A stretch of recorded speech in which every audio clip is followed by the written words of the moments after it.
আসসালামু আলাইকুম। আমি নাজনীন সুলতানা বলছি ব্রাহ্মণবাড়িয়া থেকে। কাছে এবং দূরে, দেশ এবং দেশের বাহিরে যে যেখান থেকে বসে আজকে আমার এই ভিডিওটি দেখছেন, আশা করি আমার আজকের এই ভিডিওটি আপনাদের কাছে ভালো লাগবে। গত ব্লগে আমি আপনাদেরকে দেখিয়েছিলাম যে এখানে মাছ ধরার জন্য কিছু পানি কমিয়ে নিচ্ছিল, তো আজকে সেটাই শেয়ার করছি আপনাদের সাথে। আজকে হচ্ছে সবগুলো মাছ ধরে নেবে পুকুর থেকে।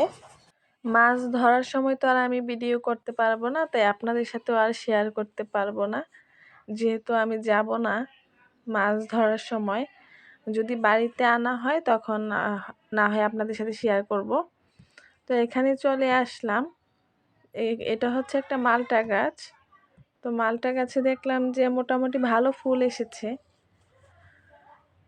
তো আমি বারবার দেখতেছিলাম ফুলগুলোকে, তো আপনাদের সাথে একটু শেয়ার করলাম। দেখেন কি সুন্দর না?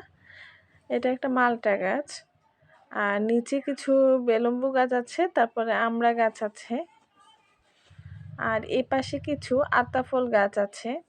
এই যে আমি দূর থেকে একটু দেখিয়ে দিচ্ছি আপনাদেরকে, এটা হচ্ছে মালটা গাছ। এবার মোটামুটি ভালো ফুল এসেছে, দেখি কেমন টিকে আসলে ফুলগুলো। গতবারও মোটামুটি মাশাল্লাহ অনেক মালটা এসেছিল, তবে ফুলগুলো দেখে যতটুকু বুঝতেছি গাছের গোড়ায় অনেক পরিমাণে পানি দিতে হবে, নাহলে সব ফুল ঝরে পড়ে যাবে। আসলে কোনো গাছে ফুল আসলে ওই ফল খাওয়ার জন্য কিন্তু অবশ্যই তার পরিশ্রম করতে হবে। আর আমার আগের ব্লগগুলোতে আমি দেখিয়েছিলাম এখানে আমড়া গাছের সবগুলো পাতা লাল হয়ে গিয়েছিল।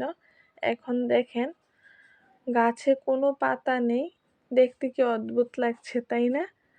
আর পাশে আম গাছে হচ্ছে আমের মুকুল এসেছে, ওইটা একটু আমি আপনাদেরকে জুম করে দেখানোর চেষ্টা করছি। আর এই পাশে আমাদের ঘরের পাশে একটা নারিকেল গাছ আছে, এটার ভিউটা দেখতে অনেক সুন্দর লাগে তাই না? আমি সব সময় দেখি, তো তাই আমার কাছে ভালো লাগে, তাই ভাবলাম আপনাদের সাথে একটু শেয়ার করি। দেখেন আকাশটা কি সুন্দর তাই না?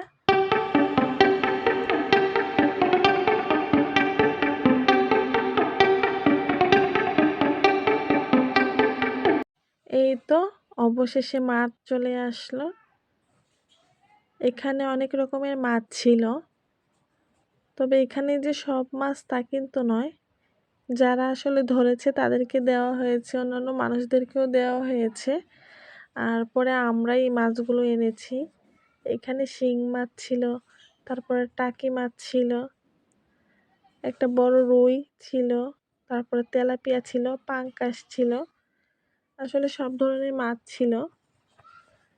এখন আমার আম্মা এগুলোকে পানির মধ্যে জিয়াবে, কারণ কেটে রাখলে এটা ফ্রিজে রাখতে হবে। ফ্রিজের মাছ আসলে আমাদের ঘরের আমার আব্বা মা কেউ পছন্দ করে না, আমিও তেমন ফ্রিজের মাছ আসলে পছন্দ করি না। এভাবে যে পানির মধ্যে রেখে পরে তরতাজা কেটে রান্না করা হয়, ওইটা আসলে একটু অন্যরকম স্বাদ থাকে, আমার কাছে ভালো লাগে। তাই যে মাছগুলো আসলে এইভাবে রাখা যাবে ওই মাছগুলো সবগুলো এইভাবে রাখতেছে। আর পাঙ্কাশ তেলাপিয়া রুই মাছ তো আর পানিতে রাখা যাবে না। জিওল মাছ আসলে খেতেই অন্যরকম লাগে। তো যেগুলো আসলে পানিতে রাখা যাবে না, যেমন এই মাছগুলো পানিতে রাখা যাবে না, এগুলোকে কেটে ফেলতে হবে। তো আমার আম্মা কাটবে একটু পরে, কেটে রাখবে আর কি। এটা যে শুধু এই মাছের ক্ষেত্রে হচ্ছে তা কিন্তু নয়, আমাদের বাজার থেকে যখনই শিং মাছ, তারপর হচ্ছে টাকি মাছ আর শোল মাছ কিনে আনা হয়, আমার আম্মা কিন্তু ঠিক এইভাবে রাখে। ওই যে প্রথমেই বললাম যে সবসময় পানির মধ্যে এরকম জিওল মাছ রেখে তারপরে হচ্ছে খাওয়া হয় আমাদের বেশিরভাগ। এই মাছগুলো এখন আমার আম্মা কেটে নিচ্ছে, যেহেতু অনেক মাছ ছিল আর আমার আম্মা যেহেতু একা কাটবে, তো এখানে সবগুলো মাছ কেটে নিচ্ছে। তারপর আমাকে কেটে দিলে আমি আস্তে আস্তে এগুলোকে ধুয়ে তারপরে রেখে দিব আর কি। তো রুই মাছটা অনেক বেশি বড় ছিল, এই তো আমার আম্মা এক এক করে সবগুলো মাছ কেটে নিচ্ছে। আর যেহেতু রুই মাছটা একটু বড় ছিল, তা আমার আম্মার কিন্তু কাটতে একটু কষ্টই হচ্ছিল। তা আমি কিন্তু পরে বলতেছিলাম যে, "তুমি না পারলে আমার কাছে দাও।" তো আমার আম্মা আর আমাকে দেয়নি। আমার আম্মা এই সবগুলো মাছ একা, একা কেটে নিয়েছে। আসলে নিজের পুকুরের মাছ হয়তোবা অন্য একরকম স্বাদ থাকে, যেটা আসলে আমার মনে হয় বা আপনাদেরও মনে হয় কিনা কমেন্ট করে জানাবেন। আর এখন আমার কাছে যেটা মনে হয়, শহর থেকে গ্রাম বেশি উন্নত। যার ফলে হচ্ছে কাজের লোক পাওয়া যায় না বললেই চলে। মোটেও পাওয়া যায় না। মানে নিজের কাজ সবকিছু নিজেকেই করতে হয়। এখন চলে আসলাম, মাছগুলোকে ভালোভাবে সিঙ্কের মধ্যে ধুয়ে নিব। এখানে কিন্তু অনেক মাছ ছিল। আর এতক্ষণ কারেন্ট ছিল না, মাত্র কারেন্ট আসলো। তো ভাবতেছি তাড়াতাড়ি মাছগুলো ধুয়ে তারপর হচ্ছে প্যাকেট করে ফ্রিজে রেখে দিব। তো দেখি কারেন্ট কতক্ষণ থাকে। আর এখানে অনেক মাছ ছিল।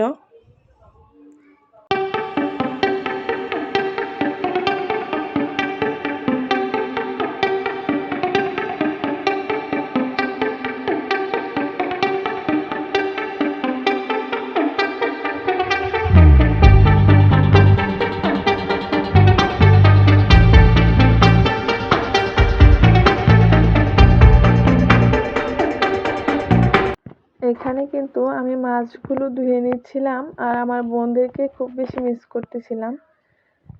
আমার বোনরা কিন্তু গ্রামের পুকুরের মাছ অনেক বেশি পছন্দ করে।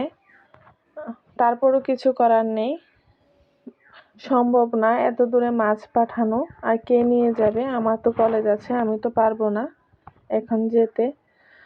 শুধু এক বোন ছাড়া দুই বোন তো অনেক দূরে থাকে। এক বোন তো চাকরির ক্ষেত্রে অনেক দূরে থাকে, আরেক বোন তো বিয়ে হয়ে গিয়েছে, তার জন্য দূরে থাকতে হয়। তো যাই হোক, তারপর আমি এখানে প্যাকেট করে নিব ভালোভাবে এগুলোকে ধুয়ে। এখন আপনাদের মনে হতে পারে, কেন আপনার বোনরা কি মাছ কিনে খেতে পারে না? অবশ্যই কিনে খেতে পারে, কিন্তু নিজের পুকুরের মাছ আর কেনা মাছের মধ্যে অনেক পার্থক্য আছে। আসলে যারা শহরে থাকে, গ্রামের পরিবেশ সম্পর্কে যাদের ধারণা আছে তারাই শুধু বলতে পারবে। আমি কিন্তু আপনাদের কাছে প্রতিদিনের মতো আজকেও একটি জিনিস চেয়ে নিচ্ছি। আমার আজকের এই ভিডিওটি যদি আপনাদের কাছে ভালো লেগে থাকে, তাহলে অবশ্যই আমার চ্যানেলটিকে সাবস্ক্রাইব করবেন এবং আমার পাশে থাকবেন। আপনারা যদি আমার চ্যানেলটিকে সাবস্ক্রাইব করে রাখেন, আমি ভিডিও ছাড়া মাত্রই আপনাদের কাছে নোটিফিকেশন চলে যাবে। তখন আপনারা আমার ভিডিওটি দেখে নিতে পারবেন। আশা করি আমার এই চ্যানেলটিকে আপনারা সাবস্ক্রাইব করবেন। আপনাদের এই লাইক, কমেন্ট, সাবস্ক্রাইব আমাকে পরবর্তী ভিডিও বানানোর জন্য উৎসাহিত করবে। আশা করি আমি কি বলতে চাচ্ছি আপনারা বুঝতে পারতেছেন। আমার এই ভিডিওটিতে বা আমার এই কথায় যদি কোনো ভুল ত্রুটি হয়ে থাকে, তাহলে অবশ্যই ক্ষমা সুন্দর দৃষ্টিতে দেখবেন।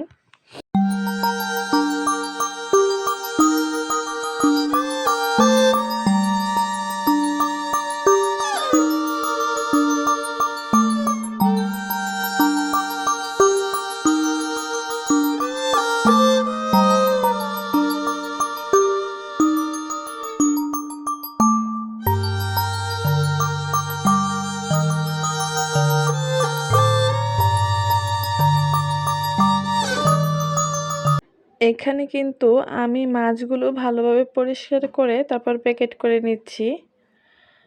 প্যাকেট করে নিয়ে তারপর আমি ফ্রিজে রেখে দিব। আর আমি কিন্তু তাড়াহুড়া করছিলাম, যেহেতু কারেন্ট ছিল না, মাত্রই কারেন্ট আসলো, তারপর আবার কখন চলে যায়। মাছগুলো কিন্তু বরফ হতে হবে। আমার ফ্রিজে যথেষ্ট পরিমাণে আইস আছে, তারপরেও ভয় লাগতেছিল যে আবার যদি কারেন্ট চলে যায়। এই তো আমার প্যাকেট করা শেষ, এখন আমি ফ্রিজে রেখে দিব। আর আমার মেজো আপা আসলে আমার মেজো আপার মাছগুলো দিয়ে দিব। আসলে ইচ্ছা ছিল সবাইকে দিয়ে খাওয়ার, তবে উপায় নেই। কথায় আছে না, ইচ্ছা আছে তো উপায় নেই, ওই রকম অবস্থা আর কি। তো আর কি করার, এখন ফ্রিজে সবগুলো মাছ রেখে দিব। আজকে সারাদিন কি করলাম তার কিছু অংশ আপনাদের সাথে তুলে ধরলাম। আজকের ব্লগটি আমি নাজনীন সুলতানা বিদায় নিয়ে নিচ্ছি আপনাদের কাছ থেকে। আপনারা সবাই ভালো থাকবেন, সুস্থ থাকবেন, নিরাপদে থাকবেন। আজকে এই পর্যন্তই। আল্লাহ হাফেজ।